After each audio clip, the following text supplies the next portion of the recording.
You don't need headlines to know something is wrong. You feel it before you calculate it. The paycheck that once felt adequate now seems to disappear faster. The grocery run that used to be routine now requires mental math. Rent renewals arrive with a quiet sense of dread. None of this feels sudden, but it feels relentless. And the most confusing part is that many people are doing exactly what they were told to do. They're working, they're budgeting, they're avoiding obvious excess, and yet the pressure keeps building. To understand what's happening, we have to strip away the emotion and look carefully at the structure of the economy people are living in. Because the phrase cost of living gets thrown around as if it's one thing, one number, one force. It isn't. It's a collection of systems moving at different speeds, hitting other people differently, and compounding over time in ways that are easy to miss until they're impossible to ignore. Let's start with housing, because housing isn't just another expense. It's the foundation everything else sits on. When housing breaks, the rest of the budget follows. For decades, the relationship between income and home prices followed a fairly stable pattern. Median home prices hovered around 3 times the median household income. That ratio allowed people to buy homes in their 20s or early 30s without extraordinary incomes or extreme leverage. That balance is gone. Today, nationally, median home prices sit closer to 5.5 or 6 times median household income. In some metro areas, it's much higher. This didn't happen because people suddenly decided they wanted bigger houses or better kitchens. It happened because the supply stopped keeping up with demand. After the 2008 financial crisis, home construction collapsed and never fully recovered. Builders exited the market. Financing tightened. Zoning laws continued to restrict density in high-demand areas. At the same time, population growth didn't stop. Household formation resumed, and demand kept rising. Then, interest rates entered the picture.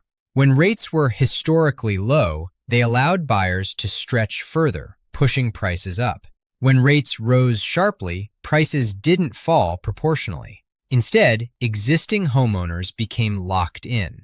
Selling meant giving up a low mortgage rate and taking on a much higher one. That reduced supply even further. Fewer homes for sale meant continued upward pressure on prices, even as affordability worsened. Investors added another layer. Small landlords, large institutional buyers, and private equity all moved into single-family housing. Some estimates suggest investors bought a significant share of starter homes in certain markets, converting ownership opportunities into long-term rentals. That didn't create housing. It reshuffled who owned it and who paid for it. The result is a housing market where effort alone doesn't solve the problem. You can work harder, save longer, and still watch the goalpost move faster than your progress. That's not a personal failure. It's a supply-constrained system with structural barriers. Wages tell a similar story, but only if you look at the right measure. Average wages have risen, but averages are pulled upward by high earners. Median wages, which represent the typical worker, have barely moved in real terms over several decades. Productivity increased significantly. Workers produce more per hour than ever before. The gains from that productivity did not flow evenly into wages. This gap matters because it explains why so many people feel like they're running faster without getting ahead. When prices rise and wages lag, the math doesn't work, no matter how disciplined you are. And while wage growth did accelerate briefly after the pandemic, inflation absorbed much of that increase, especially for essentials. Utilities and energy costs add volatility that averages often hide. On paper, the average electric bill looks manageable. In reality, bills spike during extreme weather, especially in states with long heat waves, older infrastructure, or variable pricing. Climate risk has also reshaped insurance markets. Property insurance costs have surged in some regions, not because of mismanagement by homeowners, but because insurers are repricing risk after years of losses. Transportation is another quiet drain. In much of the country, owning a car isn't optional. Jobs are spread out. Public transit coverage is limited. Remote work isn't available to millions of workers. Vehicle prices rose sharply in recent years, and even as supply improved, prices stayed elevated. Interest rates pushed monthly payments higher. Insurance premiums climbed alongside repair costs and accident rates. The result is that transportation consumes a growing share of household income, especially for workers with long commutes. Food costs show how inflation leaves permanent scars. During the pandemic, food prices surged. When inflation slowed, prices didn't return to their previous levels. They stabilized at a higher baseline and continued rising gradually. That matters because groceries are non-negotiable. You can postpone a purchase or cancel a subscription, but you can't stop eating. For many households, grocery budgets erode slowly, almost invisibly. Each trip costs a little more. Over time, that compounds into hundreds or thousands of dollars a year. People adapt by changing what they buy, not because they want to, but because they have to. Fresh foods get replaced with cheaper, more processed alternatives. Portions shrink. Meals get skipped. None of this shows up immediately in economic statistics, but it shows up in daily life. When these pressures stack, debt becomes the release valve. Credit cards don't enter the picture because people suddenly became irresponsible. They enter because expenses exceed income in small but persistent ways. A repair arrives before a paycheck.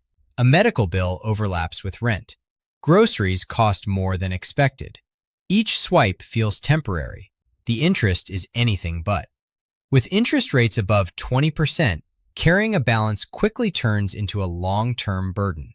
Debt stops being a bridge and becomes a trap. And surveys consistently show that a large share of credit card use now goes toward essentials, not discretionary spending. That distinction matters. It tells you this isn't about consumption culture. It's about survival math. Healthcare adds another unpredictable variable. Even insured households face deductibles, copays, and out-of-pocket costs that arrive without warning. Health problems don't wait for savings accounts to recover. When care is needed, people pay what they can. Often, that means debt. This is where the conversation usually turns generational, and that's where clarity matters most. The economic landscape older generations entered was different, not because they worked harder or were more disciplined, but because the entry costs were lower and the compounding pressures were fewer. Housing was cheaper relative to income. Education requires less debt. Healthcare absorbed a smaller share of household budgets. Asset prices hadn't yet inflated the way they have now. Younger generations entered after decades of asset appreciation, financialization, and risk shifting. The rules didn't change on paper, but the outcomes did. That's why comparisons based solely on effort miss the point. The system responds to structure, not intention. This doesn't mean everything is worse today. Technology is cheaper. Access to information is broader. Certain consumer goods cost less in real terms. But those gains don't offset the cost of shelter, healthcare, education, and transportation. You can't substitute cheaper electronics for affordable housing. The essentials dominate the budget. What emerges from all of this isn't laziness or entitlement. It's exhaustion. The kind that comes from managing instability, not from avoiding work. People aren't asking for luxury. They're asking for predictability. The ability to plan without assuming something will break, spike, or disappear. That psychological toll matters. Financial pressure shapes behavior, relationships, and long-term decision-making. It delays family formation. It postpones home ownership. It narrows horizons. When every dollar is spoken for, the future stops feeling like something you move toward and starts feeling like something you defend against. This is why framing the problem correctly is so important. If people believe the issue is personal failure, they internalize stress and blame themselves.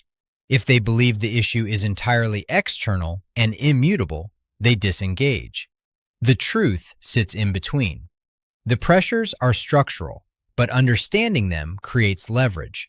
It allows people to make informed choices instead of reacting blindly. The economy today rewards asset ownership and punishes instability.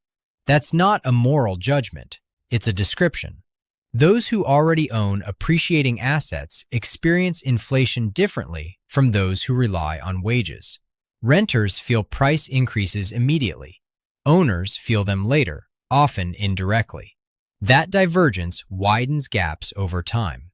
None of this is about nostalgia for a perfect past that never existed. Every era has trade-offs. But pretending the math hasn't changed helps no one. The cost of entry into stability is higher. The margin for error is smaller. The consequences of bad luck are harsher. Understanding that doesn't fix the problem overnight, but it changes how people interpret their experience. It replaces shame with clarity. It turns confusion into context.